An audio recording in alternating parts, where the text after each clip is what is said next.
Caching. Probably the best place to begin a long-term survival plan would be with caches, and for good reason.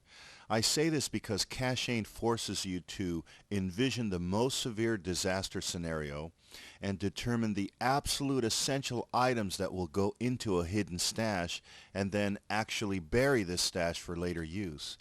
And since caches are like tiny little survival systems, they can be relatively inexpensive to set up. Again, this is a good place to start, and after you do it, you'll actually feel committed to your cause. You'll feel like you've accomplished something significant towards your survival. And after you bury all your caches, you'll have at the very least a few emergency stashes hidden, at the ready, and on standby. Not a bad start at all. Caching in many ways assumes you'll be on the run, or at least on the road and en route to a cache point. You should further regard caches as your last-ditch stashes, something you run to as you're getting the hell out of the AO, something you go to when everything else is either lost, underwater, burnt, or whatever. This is your first redundancy system or backup, and it should be established early on in your survival plans. Think of yourself right now as a rock climber. You're about to make your way up a sheer cliff. Now, what's the first thing that you do? Well, you wedge a cam or a hex into a wall crack. Why? Well, no matter what happens from there on out, you'll at least have that safety rig to keep you from falling and cracking your friggin' head. Same thing here.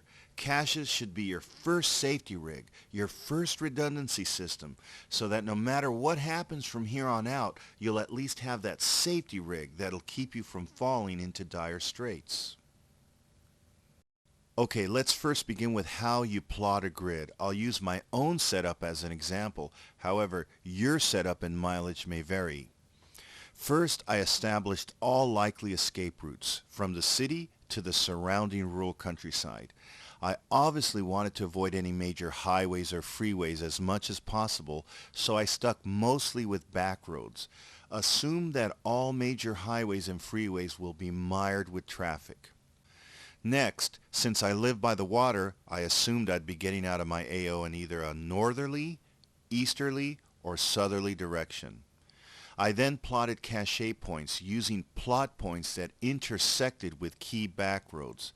Now, this takes a bit of time. I had to carefully study a few maps and determine each point based on how it related to the overall grid. Again, I'm looking for interconnecting relationships. I can't stress that enough, folks. Look, it's a lot of work, I know, but I'm putting in the hard effort now so I don't have to do it later under duress.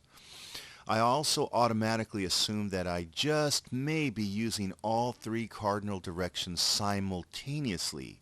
In addition, I may very well likely be forced to move way beyond my furthest grid points. So, I have plotted additional routes northward here and here.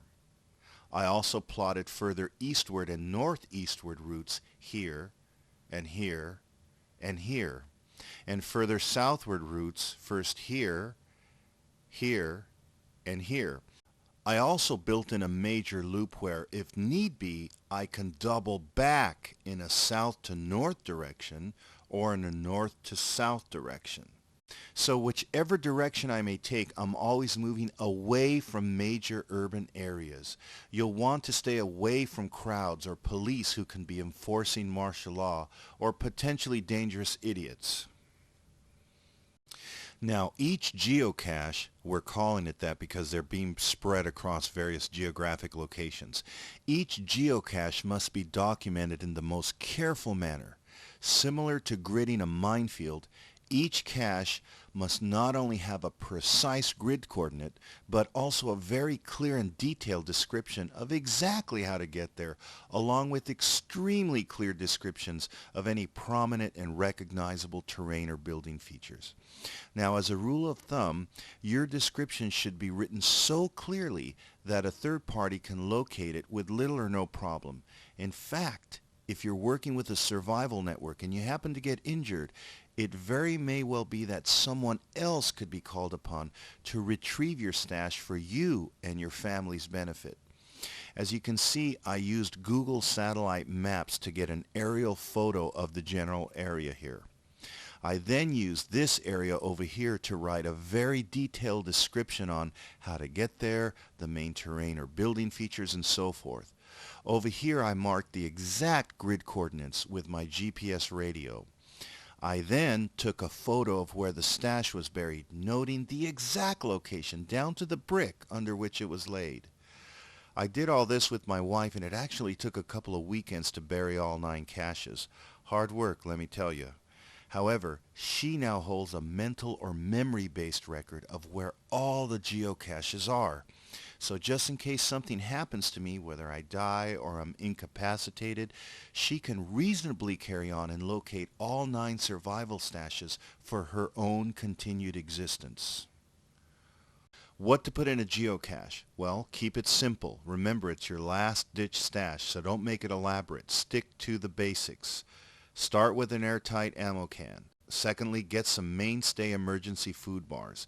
These will last up to 15 years above ground, and if buried underground, they'll last indefinitely.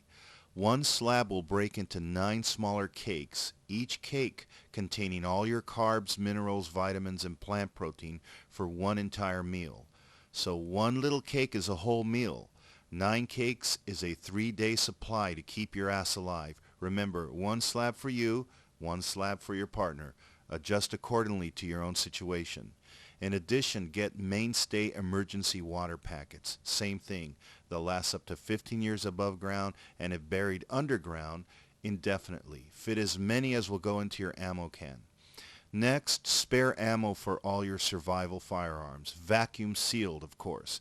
22 caliber, 9mm, 12 gauge, whatever. You figure it out. Finally, some vacuum sealed matches might not hurt. Again, keep it simple. This is only a last-ditch rig. We'll get much more elaborate as we go, but for now, if you got water, food, ammo, matches, then you're good to go. Now go bury your bones, big dog.